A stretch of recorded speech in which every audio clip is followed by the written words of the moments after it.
Good morning, friends. Good morning. Isn't it a beautiful fall morning? Thank you for being here. I'm Althea Brooks. I'm Senior Director in Lifetime Learning in the Office of Engagement. It's my pleasure to welcome all of you. And we partner with the Alumni Association in bringing you More Than a Score each morning. How many of you, it's your very first time attending More Than a Score? Hands up. So many of you have been here before, I guess. Who's going to the game? All right, wahoo wah. That means we're going to win today. Excellent, excellent. Bring home the win and we'll be bowl eligible, right? We're excited about that. All right, so let's get started. We've got a great talk. We have Risa Golyubov. She's Dean in the School of Law. It's her very first time speaking at More Than a Score. What do we do for her?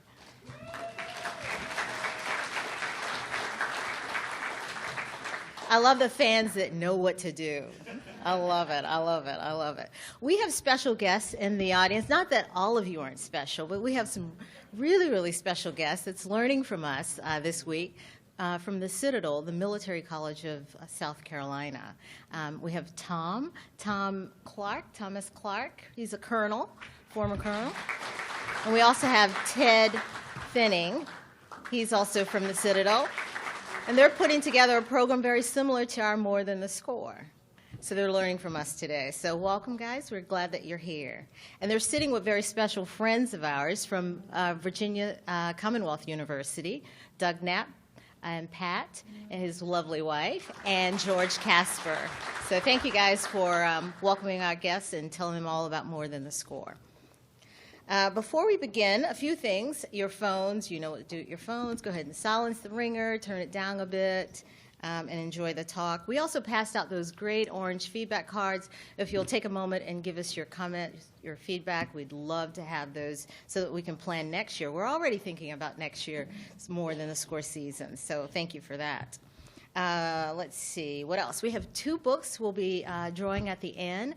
Dean Golyubov was so wonderful. She donated two books for the drawing today. One's on the history of the law school, which is a fantastic book. I started flipping through it, and I almost kept it. I really did. And then Dean Golyubov's most recent book, Vagrant Nation. So I have the pleasure of introducing her this morning. Normally there's someone else up here introducing our speaker, but I have that pleasure. And I've worked with Risa Golyubov a little bit. She's done some other talks for us, so I could tell you she's a rock star. So Risa Golyubov is the 12th and the first female dean at the University School of Law.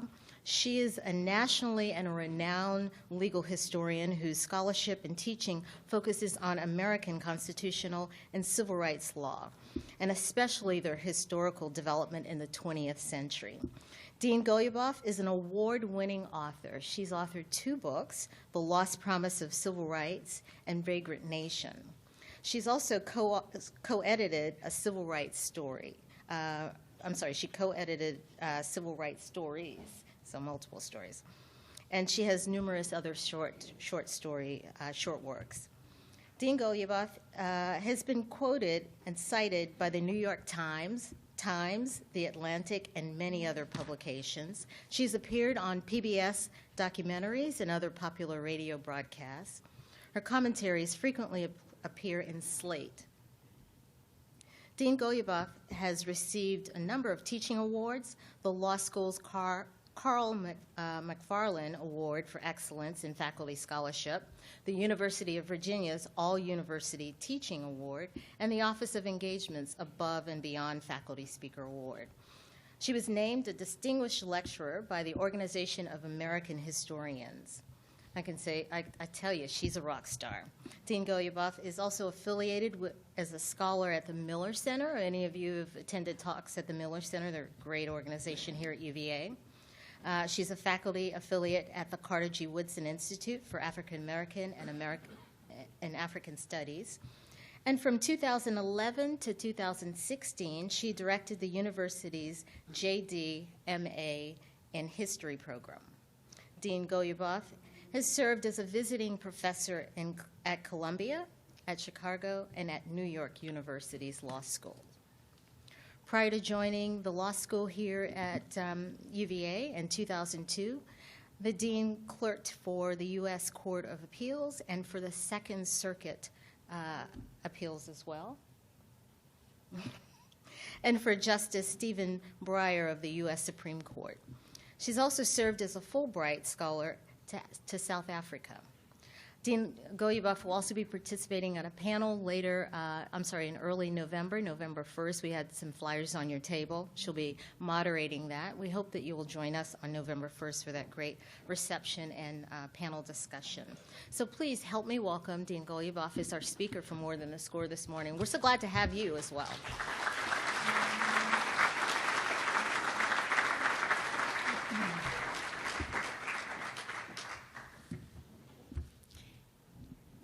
Good morning. Thank you to Lifetime Learning for inviting me, and especially to Althea. It is always a pleasure to work with Althea, and she gives me awards that she thinks, I don't know. She thinks that I need awards when she's doing me all this. I mean, it seems wrong. I should be giving her awards. So thank you all for coming today.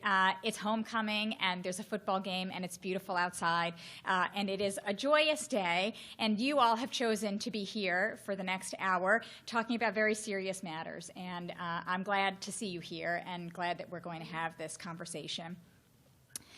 I want to say one thing before I start. Althea mentioned that I was supposed to have been doing this talk on Marbury versus Madison. It was going to be a mock law class, actually, on judicial review in the United States. And I heard that some of you were disappointed that I'm not doing that. So I told her I would come back. If this goes well, I'll come back and do that another time. So, okay. You should wait to decide whether you want that after you've seen me in action. So the title for today is August 11th and 12th, 2017. Where do we go from here? That phrase, that question, where do we go from here, might be familiar to some of you. It was the name of a speech and a book that Martin Luther King wrote in 1967. He holed up in Jamaica away from the hustle and bustle of the civil rights movement, and he was trying to find some perspective on that movement, which had already accomplished so much, and in 1967 he wasn't quite sure where it was going. And it's such a great question, because it's not just where do we go, it's where do we go from here. So here presumes we've already been somewhere else and we've come to here, but we're still moving. So it's a question in motion. It's a question that happens after we've already started, but before we are finished, and that we have new choices to make about how we're going to get from here to the next step in our journey. I'm going to answer that question from my own particular vantage point. A week after August 11th and 12th, President Sullivan asked me to chair the university-wide Dean's Working Group to help the university respond to the white supremacists and neo-Nazis who did violence to our city and our grounds in the name of hate and intolerance. I had to say yes. I couldn't imagine anything more important to do at that moment or at this one. Charlottesville is my home. It has been my intellectual and professional community for the past 15 years, so I have a real personal stake in this endeavor. It's also my life's work. I am a civil rights historian and legal scholar, and a constitutional law scholar and teacher, and a dean of a law school. So my answers to this question come from those roles. I'm sure other people would answer this question in other ways. So I'll offer you 4 perspectives this morning. 2 are institutional and 2 are academic. The institutional roles are as chair of the university-wide working group. What is the university's response? What has it been? What will it continue to be? As a law school dean, how do I think about my own mission for my school, for the school I lead in light of these events? And then the 2 academic perspectives. First, as a constitutional law scholar and teacher, what legal issues do arise after the events of August 11th and 12th? And finally, and most briefly, as a civil rights historian, how do we think about this moment in a longer historical perspective? I will say that for some of these perspectives, I have more questions than answers. We are only 2 months after the events happened, and as any good lawyer and good teacher would, I want to ask questions rather than answer them, but we're beginning to answer them, but we are very much moving from here. It is not the end. It is only the beginning. So part one, as chair of the university's working group, where do we go from here? Over the last 2 months, like many of you, I'm sure, who all are here because you are connected to the University of Virginia or Charlottesville in some way, I experienced a cascade of different emotions: heartbreak, revulsion, sadness, grief, fear, anger, vulnerability. But over the last month or so, one particular feeling has really come to the fore, and that feeling is a feeling of resolve. Resolve to ensure that the events of August 11th and 12th are not tragic in two senses. First, that they occurred, and second, that we don't learn from them. So there is resolve, and it's not only on my part, but I see it with almost everyone I speak to, that we can and must make something meaningful out of something tragic, that we have to see these events as a catalyst to reignite progress, to make the world, our city, our university, a more just, equal, and inclusive place. And I see President Sullivan's creation of the Dean's Working Group as committing the university to that project. We've taken the charge really seriously. We have met regularly. We have been discussing and planning. We've been reaching out to members of the university community, meeting one-on-one with students, faculty, and staff, as well as in larger groups with the faculty senate, the staff senate, diversity officers, student leaders, student groups. We've created a website that I refer you to that is a resource and an information hub. It has all the events going on around the university, as well as various documents and updates from our group. I view our charge as having three parts to it. The first part, and the one that has occupied our time most over the last 2 months, is ensuring the future safety and security of the university community. This was our most immediate and urgent response. And in the days after August 11th and 12th, the university expanded the police and ambassador presence and coverage across grounds, increased coordination between the various schools and units of the university and the university police department, hired a highly respected higher education safety and security consulting firm to conduct a comprehensive review of our safety and security infrastructure, policies, and tools. More recently, we published a timeline and information about the events here on August 11th.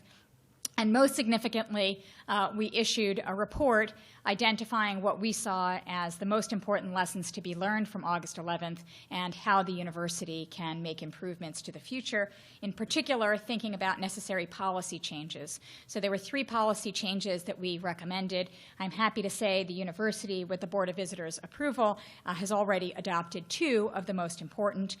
The first one has to do with the university's open flame policy. So on August 11th, when the white supremacists came to grounds bearing torches, we had a policy that required approval from the Office of Environmental Health and Safety for open flames on grounds.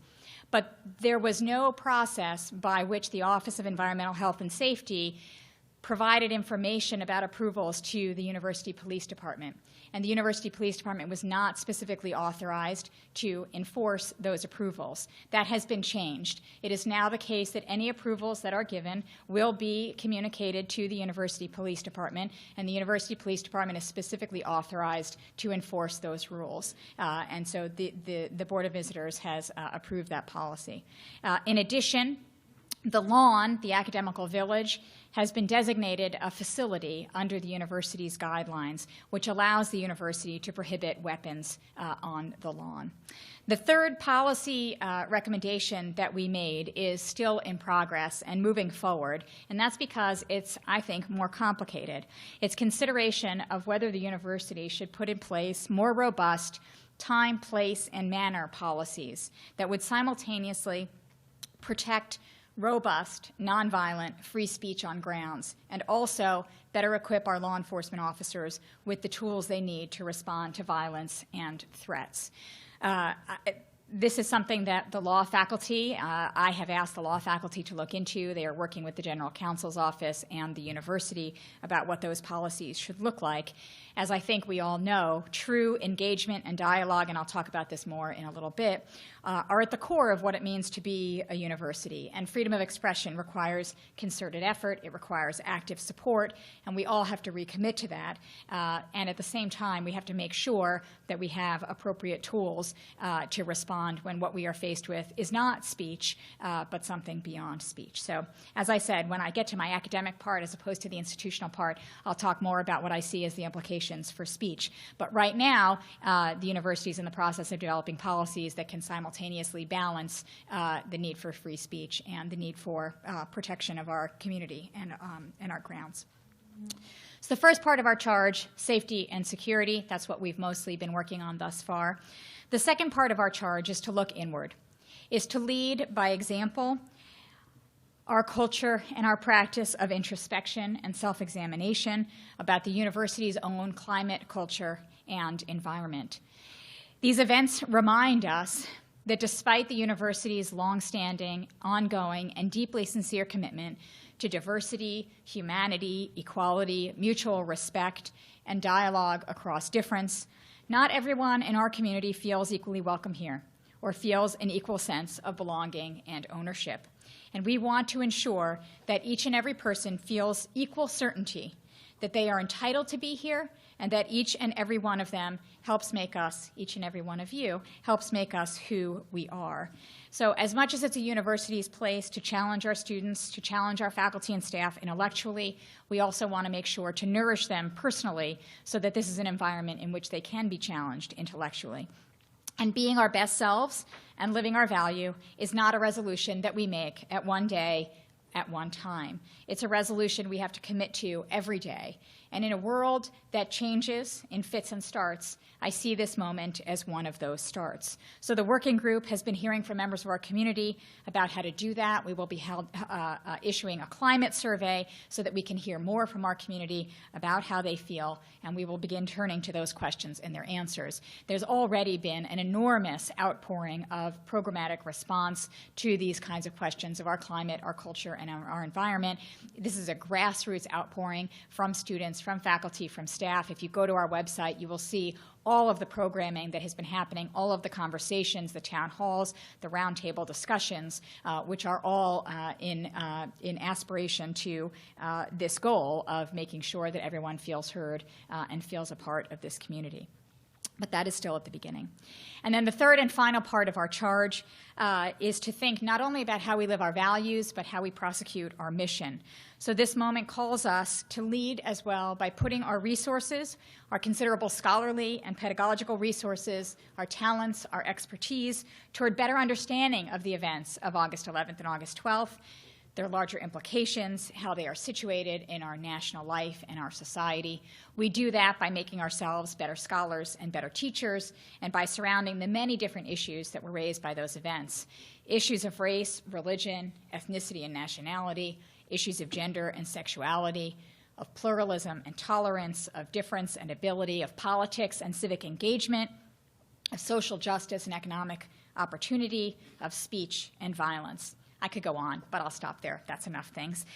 There is a reason why the events in Charlottesville became national and global news, and why people around the world were preoccupied by this little town that they had mostly never heard of before. And it's because these events provided stark evidence of deep and really enduring fault lines in our nation and in our society, fault lines that require, in my view, an urgent response. These are not questions that are new to this university. Our faculty and our students have been studying, teaching, and learning about them for decades, but now there is more to do and new questions that we have to ask, and the working group will be thinking about recommendations for long-term institutional investments into scholarship and teaching along these lines. Many of these questions, many of the investments, many of the questions that are raised here are, in my view, legal ones, and they're properly ones that are teed up for lawyers to answer. That might not be what you see, it might not be what everyone sees, but I am a law school dean and trained as a lawyer. You know the old saying, when you have a hammer, everything looks like a nail. So when I see a problem, I want to ask, what does this call for lawyers to do?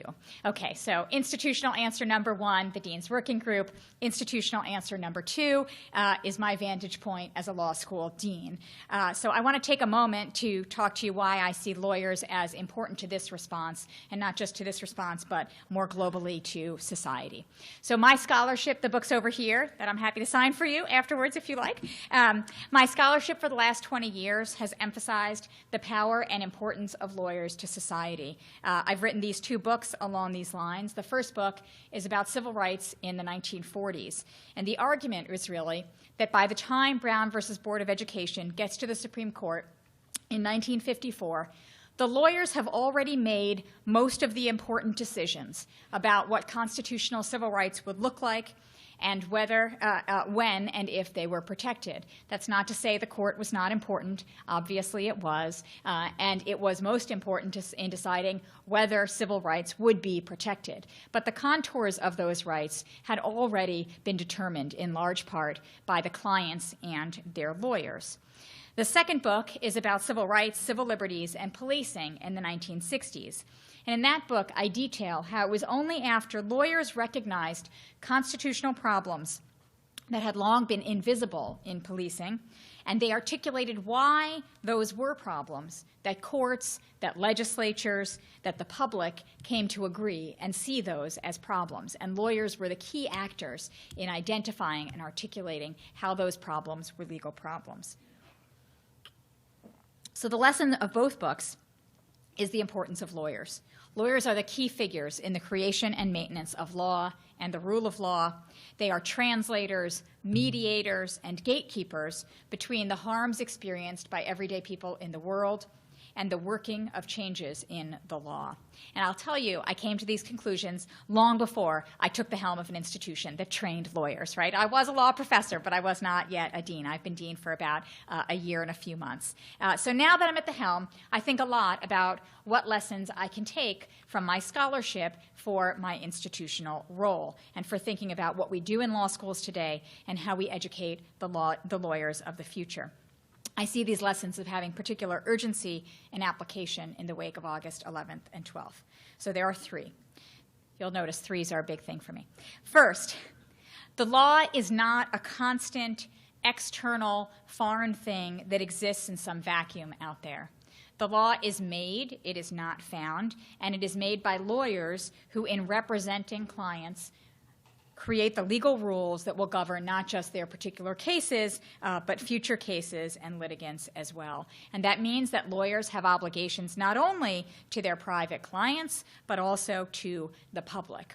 This is what it means to be a learned profession, which is what the law is. The law is one of the three original learned professions from medieval society, with divinity and medicine being the other two. A learned profession is not just a job. It is not just about private gain or personal glory. It is about obligations to uphold the rule of law, to promote the public good, to advance justice. And those entrusted with the knowledge and license and monopoly to practice law hold that law and that power in a public trust to do public good and fulfill public obligations. And in my view, what our job is in law schools is to inculcate that sense of ownership and power in our students, to make them understand that they are not passive recipients of the law, but active participants in the legal process and makers of its results. Second, the law is not just a learned profession, but a powerful one, and is a powerful tool in a society that adheres to the rule of law. The law unlocks doors and enforces contracts. It puts people in prison and gets them out again. It allows for treaties and it ends wars. It merges companies or allows them to go bankrupt. When you add together the public trust with the power, it means that lawyers are powerful and empowered gatekeepers of a malleable tool, which means that they have ethical obligations toward it and the larger community. So that brings me to three. This is something that every law student and every lawyer must know, this orientation toward law as a public trust and one's own power and responsibility in holding that trust. That truth endows law schools with our responsibility to provide all of our students not only with opportunities to learn legal doctrine, but also to learn leadership, integrity, conscience, and the value and obligations of service. So the obligation of a lawyer to ask at any moment, what can I, as a lawyer, do now? what should I, as a lawyer, do now? What does this moment call for? Now, I'm sure many of you have your own conceptions of lawyers. They are less lofty, and they probably come more in the form of jokes. I have spent a long time trying to find lawyer jokes that are positive and not negative. It's not that easy, and most of them aren't that funny when you get down to it, but I have found one. But you can see how my conception of the lawyer, which I truly believe, I always joke that I really love lawyers, and my husband, also a lawyer, says, of course you do. But you can see how that conviction would lead me to believe that we have to think anew about the role of lawyers in the wake of August 11th and August 12th. When you witness at close hand those who would choose violence and intimidation over dialogue and persuasion, you get renewed clarity about the critical importance of a profession dedicated to dialogue and persuasion, and therefore the core mission of the school I lead, to educate exceptional lawyers with judgment, integrity, conscience, and a sense of responsibility. I'm more convinced of that than ever, and it is very clear to me, watching my students, faculty, and staff over the last 2 months, that is clear to them too, that they are galvanized by these events, and that our students will be the next generation of lawyers who will promote justice, equality, and the rule of law. In the short term, there are several questions that I think lawyers should be thinking about, and here I move into my more academic role. So my 2 institutional responses as chair of the Dean's Working Group and as dean of the law school. Now I'm moving into the more academic or intellectual responses. So part 3, as a constitutional and legal scholar, I want to offer up 3 sets of legal questions that I see emerging from the events of August 11th and August 12th, and the beginnings of some answers, though clearly not the end. And I want to premise them all with a caveat so that I won't be misunderstood. And I've said this once before, but I'll say it again. The First Amendment is of fundamental importance, and we must continue to protect free speech.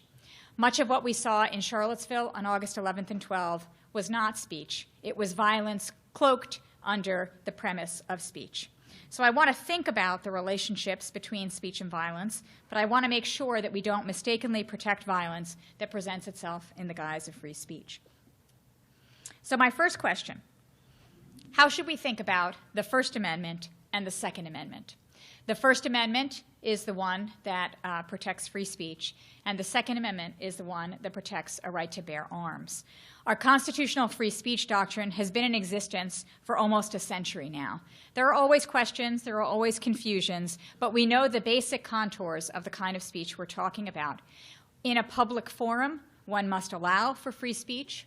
One is constitutionally allowed to have what are called time, place, and manner regulations, so long as they are content neutral, so long as they are about not having amplified sound at midnight. That seems fair, and not about this group gets to have a platform and that group does not.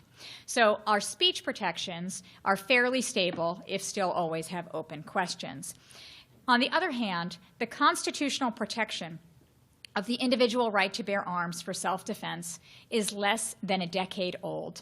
The Second Amendment was part of the Bill of Rights. It has been on the books since 1789, and yet it did not mean the same thing always. Our Constitution has never meant the same thing always. It is always a process of interpretation and elucidation. But it wasn't until 9 years ago that the Supreme Court announced an individual constitutionally protected right to bear arms. That is a baby, maybe a toddler, in jurisprudential terms. Legal doctrine gets elaborated very, very slowly. If you've ever been on a tour of the Supreme Court, you'll notice that there are turtles built into the architecture of the court. And there used to be, I didn't see them the last time I went to the gift shop, but maybe they'll be there the next time. I have mugs in my house that I bought at the Supreme Court gift shop with turtles on them that say slow and steady. The process of justice is slow and steady. 9 years is not a long time to think about what does the right to bear arms, how does the right to bear arms interact with the right of free speech? Does the right to bear arms mean that Arms cannot be prohibited as a matter of time, place, and manner regulations. There are some places that have said, yes, you can have a permit to speak in a public forum, but you may not bring your arms, just like you may not do it at night with amplified sound. That's one possibility. Is it the case that carrying arms constitute expressive behavior, expression that is part of the free speech itself and should be protected as part of that speech? What evidence of past action like that in Charlottesville would be required to argue either that the prohibition on arms is a legitimate content-neutral time, place, and manner regulation, or transforms what one might think of as expressive conduct, that the arms are part of the message that you are offering, into prohibitable and dangerous conduct that is no longer constitutionally protected. It has long been the case, and this is something I talk about in my second book, that identifying the line between protectable speech and prohibitable conduct has always been tricky. It has always been hard to figure out what is dangerous and what is not. And there are moments in the past that we look at now and we say things that we thought were dangerous, we shouldn't have thought were dangerous, or things that we didn't think were dangerous were. So that line is always moving, and it's a tricky one, and I think that there are questions. And so the fact that we are now thinking together about the First Amendment and the Second Amendment, these are new questions that legal scholars are only just beginning to tackle. And I think we'll have to figure out where that line is once again in this new context. The second legal question is, how do we, as a diverse nation, a diverse university, within each of our various own communities and institutions and organizations, how do we have true dialogue across our differences? One of the most important questions that I think we will deal with as a university, and other universities are dealing with as well, is how do we escape the recent, and in my view, completely false dichotomy between freedom of speech on the one hand and freedom from offense on the other. There is a caricature of the vigorous defense of free speech as now being associated only with conservative politics. That's a real irony, I think, as a historian, given the origins of free speech in this country, which came from aspiring free speakers like communists, anarchists, workers, civil rights activists, right? That's where the history comes from.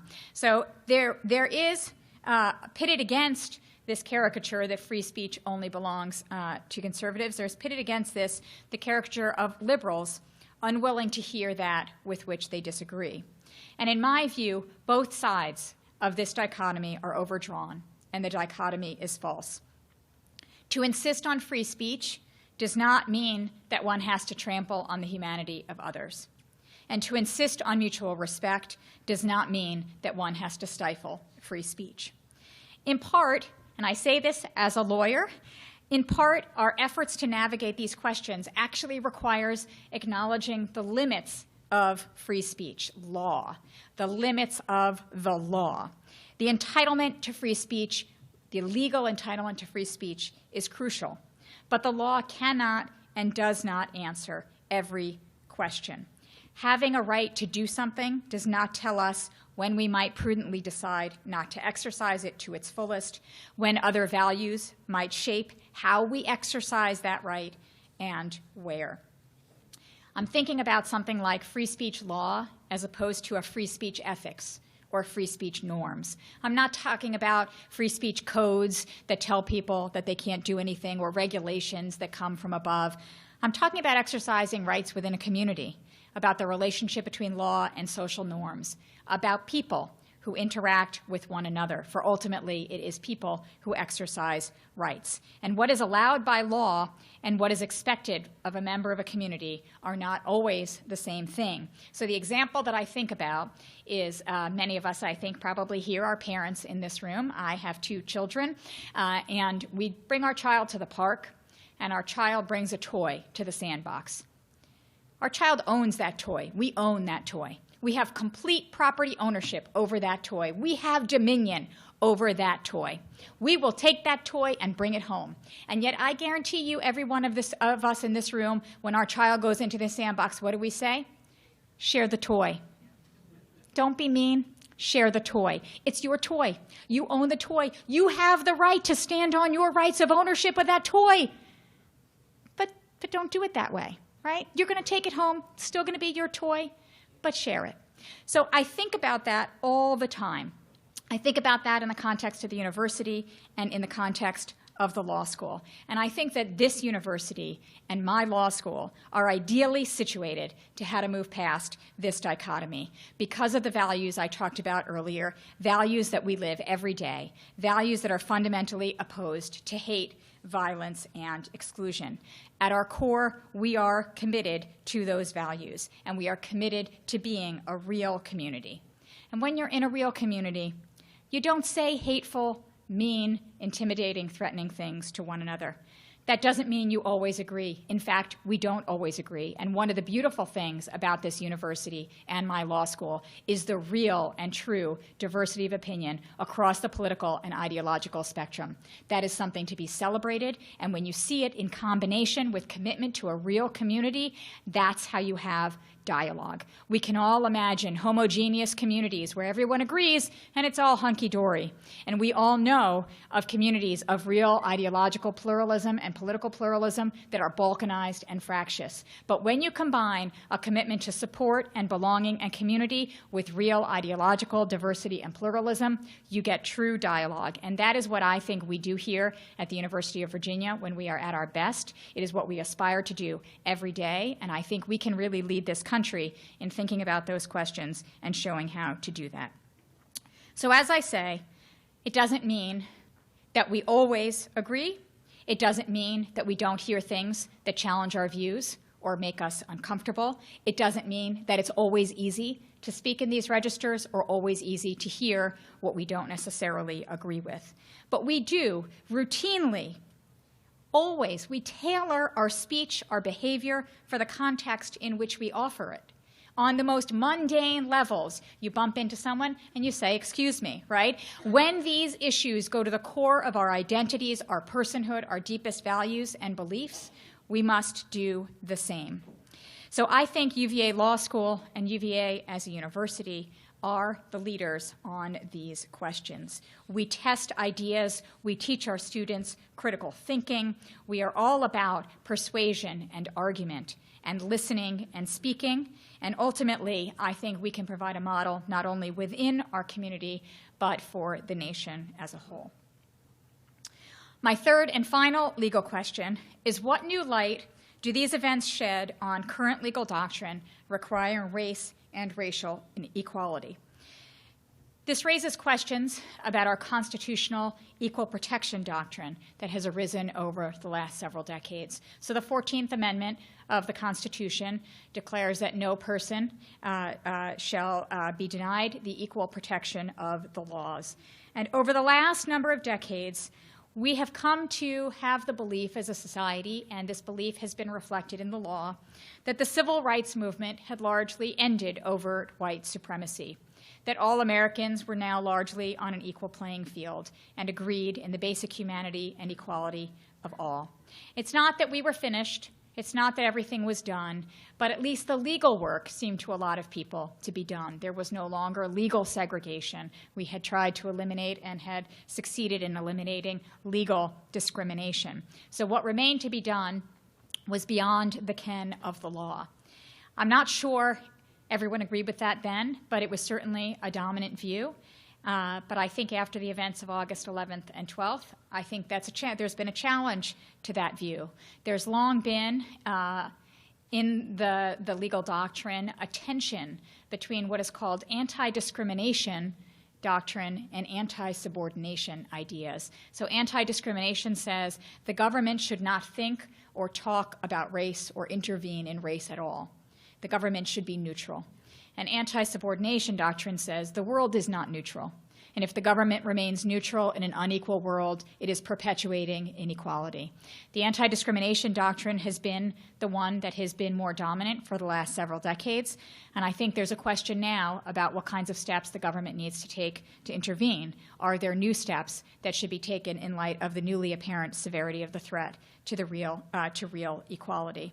And I think it's far clearer today than it was to many before August that the last 50 years of legal and social changes have been transformative, but perhaps they haven't been as thoroughgoing as many people had surmised. And so we have to ask anew, what role should the law play? What role has the law played in bringing us to this moment? And what role can it and must it play in moving us forward once again? So the final part, I had 2 institutional responses as the chair of the working group and dean of the law school, and I have 2 academic responses, one as a lawyer and a constitutional law scholar and teacher, and this final part is as a civil rights historian. We had a panel about these events at the law school a few weeks ago. Maybe some of you were there. We talked about the various academic understandings and questions that came out of these events. And I was struck by some of the panelists who referred to the white supremacists and neo-Nazis as, quote unquote, unpopular minorities. And in the time I study as a historian, in the 1950s and 1960s, it was the civil rights activists who were the unpopular minorities. And it was the white supremacists, though they weren't all violent and armed, who were the majority. So as I heard that phrase, I was really gratified to think that that has flipped, that the white supremacists are now an unpopular minority, and the civil rights activists and ideas of equality are those shared by the dominant majority. And I'm gratified to think that even a politically fractured Congress could unanimously denounce white supremacy in the wake of August 11th. But at the same time, it worries me, because I recall when civil rights activists were the unpopular minority, and I know that massive change can happen, and that unpopular minorities can become dominant majorities. And that does not always happen for the better. And I think that is why Congress felt the need to denounce what happened here on August 11th and 12th. I think that's why so many individuals, institutions, groups, organizations across the political spectrum have dissented from these threats. The nation has, in large part, dissented. And so I hope, if I don't quite predict, that when the story of the march of civil rights is told, the long, long march of civil rights is told, what happened in Charlottesville will be seen as a late and ultimately futile reaction to the successes of the freedom struggles of the last 50 years. As I said, those successes are far from complete, and August 11th and 12th were a violent and disturbing reminder that progress is all too often accompanied by reaction. It makes me think that Charlottesville, what people now say, Charlottesville, has to be not just a lament, but a call to arms and a call to action. I don't mean arms in the literal sense. So I want to end with a quote from Thurgood Marshall, who was the architect of the Brown versus Board of Education litigation, the first African-American Supreme Court justice. He said the following: "I wish I could say that racism and prejudice were only distant memories. We must dissent from the indifference. We must dissent from the apathy. We must dissent from the fear, the hatred, and the mistrust. We must dissent because America can do better, because America has no choice but to do better." Thank you.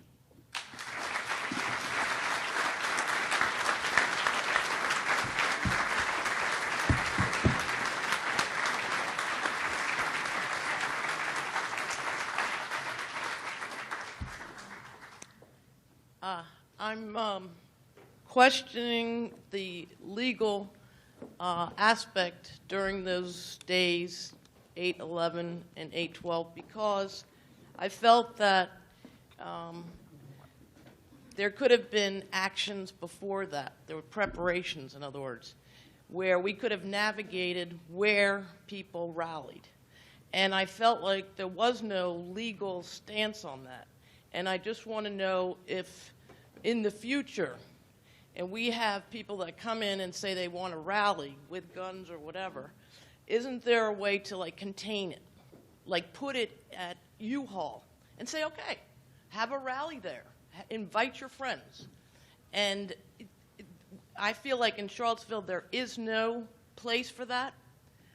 For the abolitionists, you know, they used to go out in the street or whatever. What are we doing here in Charlottesville, and how legally can we contain it? Can I ask a clarifying question? Do you mean in the city or on grounds? Actually, there should be a connection by now, and there should be some legal place for both the students and guests.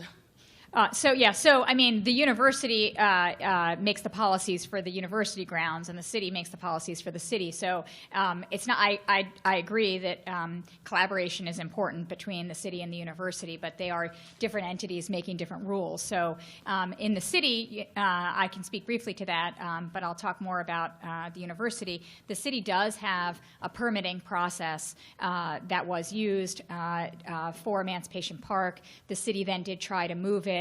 And there was a lawsuit that ensued, and the city was told they couldn't move it out to McIntyre Park. So, there are all kinds of legal questions involved there. At the university, we do have some policies in place about the use of various spaces, but mostly indoor spaces. And the university has a long, robust commitment to free speech on grounds, and I think that's incredibly important. I think the university is still committed to that. But the question the university is asking now, when I say I have my First Amendment experts on my faculty writing memos about this and talking with the General Counsel's office, is, are there ways to provide permitting that will still enable and facilitate robust free speech while enabling the university to identify where and when such speech happens in a more concerted way? So those are the questions. You've stated the question exactly. Those are the questions that are on the table, and the university is very much aware of the values on both sides and trying to figure out how to navigate through that. Dean, thank you for your comments today. Did your group at all look at the role of the Charlottesville City Council over the past year and a half or so in the events that culminated on August 11th and 12th? And if so, did you have any thoughts with regard to the way that that body dealt with respect for the rule of law? And if your group didn't do that, do you, as a perceptive 15-year member of the community, have any thoughts in that regard? So our group, thank you, our group did not do that. Our group was really focused on the university's response on August 11th. There is a graduate of the law school, Tim Hafey, former U.S. attorney for the Western District of Virginia, who has been hired by the city to assess the city's response. I think he's largely looking at law enforcement, though it is possible that the city council will play a role in that assessment as well. Yes, hi. My name is Emily Grosensky. I am one of the people that was at the statue that night. I am the complainant in the Christopher Cantwell case. And in terms of what happened on the 11th here at UVA, I was one of the people that made the decision to release the information about the event that was about to occur. UVA investigators have asked activists to do almost all of the investigative work to hold the people at the statue accountable. And I have reached out to you specifically for assistance with this, and yet have not heard a response. In terms of people who know about what happened, I may know more than anybody else in the world about the events of August 11th and 12th. Can you explain how the working group has not reached out to the community members who were there defending the students? We actually, I thank you for your defense of the students, and I would like to hear from you. I have been working through my multiple inboxes, which have thousands and thousands of emails. I have spoken to a number of people who were there that night and gathered a lot of information about it. But I would like to hear from you, and I apologize for the delay. I'm glad as soon as you stood up and said your name, I was glad to be able to put a face to the name, and I look forward to us having a chance to talk.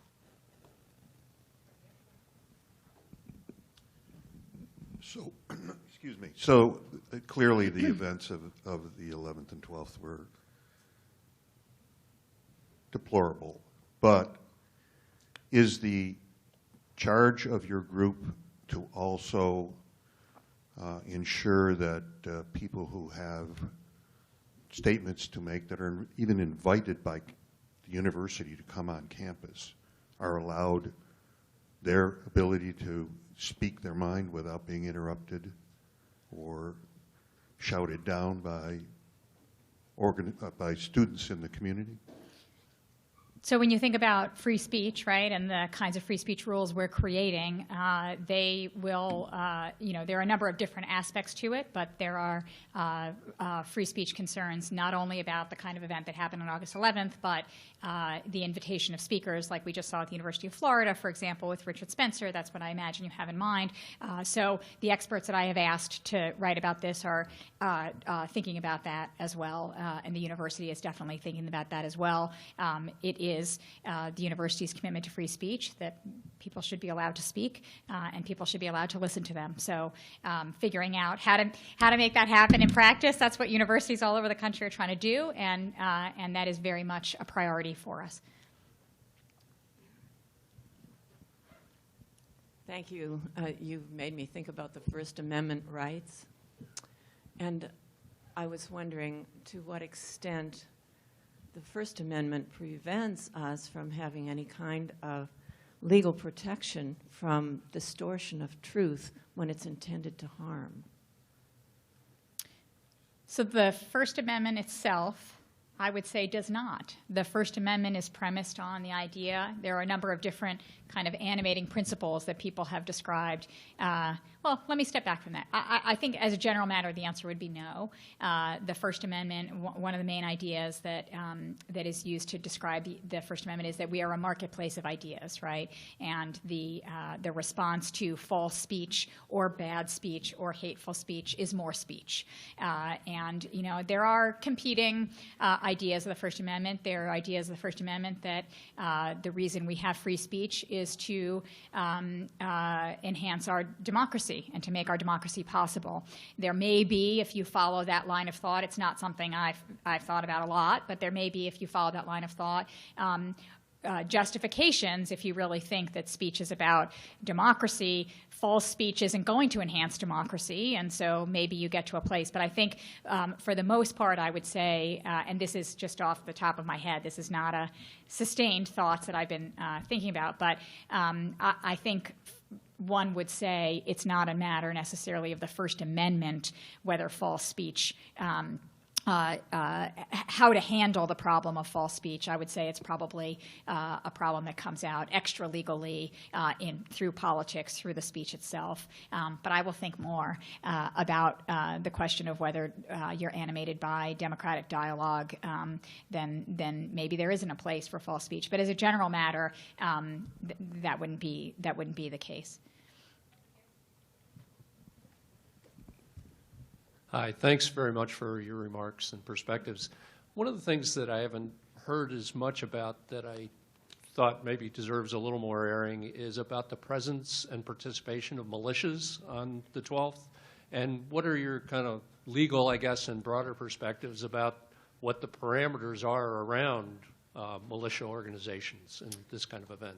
So there is a lawsuit that has been filed, that was filed, I think, around a week ago, that is suing those militias for declaratory and injunctive relief on the basis of both the Virginia Constitution and a statute in Virginia that require all militias and paramilitary organizations to be under the civil control, under the control of the civil authorities. And so the argument, I don't know whether it will succeed or not, but the argument of this lawsuit is that these paramilitary and militia organizations are not under the civil authority and therefore are acting in violation of the law.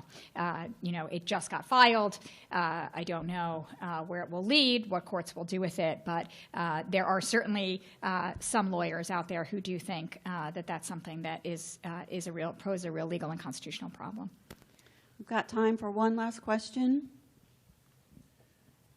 Dean, in your presentation, Where I are heard, I'm back here. Okay, thank you. I heard the words community and communication more than once.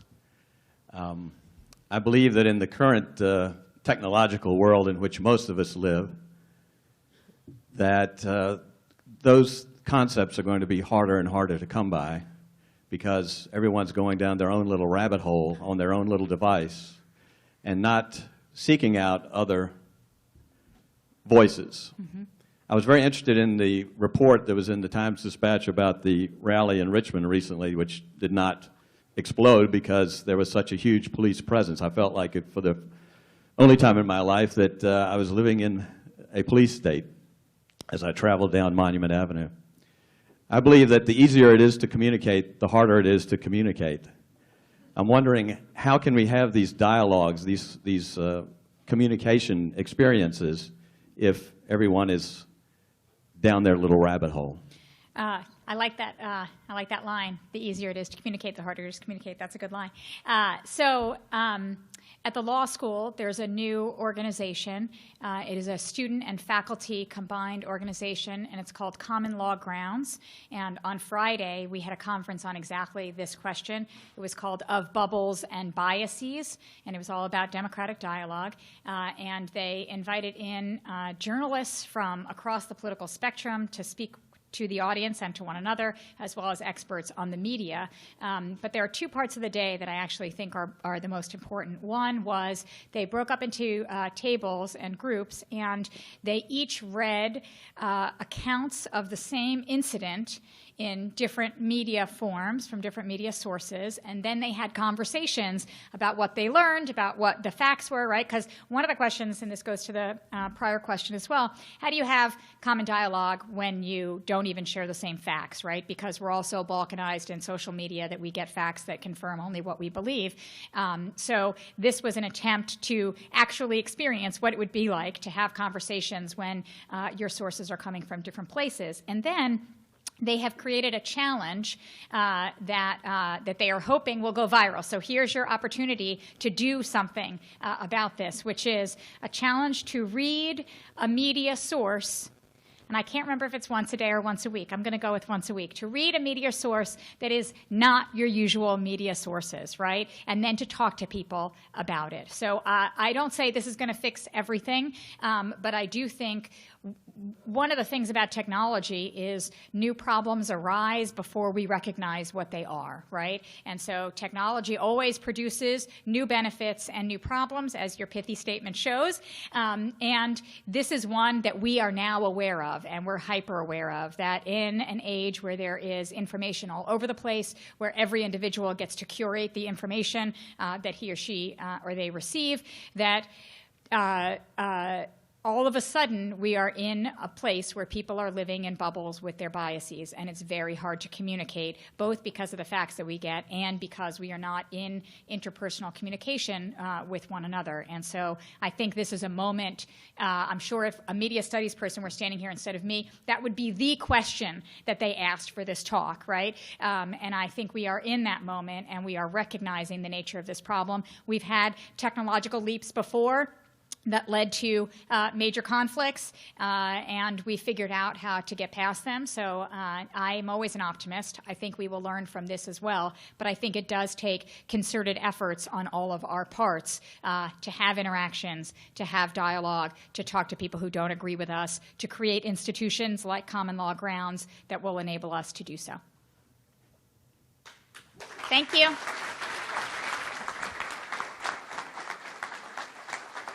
Thank you so much. Thank you. It was amazing. Thank you. Thank you again to